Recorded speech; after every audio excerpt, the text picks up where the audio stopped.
So how does your pace change when you move from running on roads to running on trails?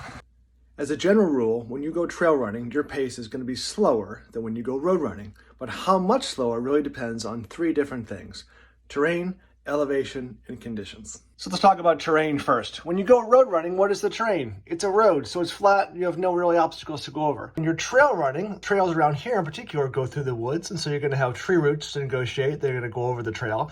You're also going to have some rocks. So let's talk about elevation next. When you're road running, typically that elevation is going to be some gentle slopes up and down. Again, they're gentle because they're designed to have cars on them. You go trail running, you're typically going to have more ups and downs. Sometimes those ups and downs can be a lot steeper than you'd find on the roads.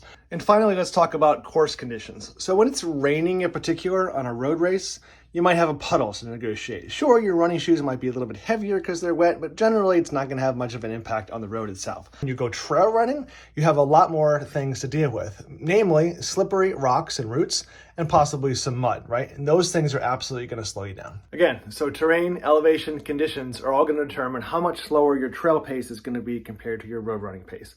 How much slower really depends on lots of things, but generally a minute, 2 minutes slower are totally not uncommon. But if you're going up big mountains with really big climbs and really nasty conditions, it can easily almost double your road running pace.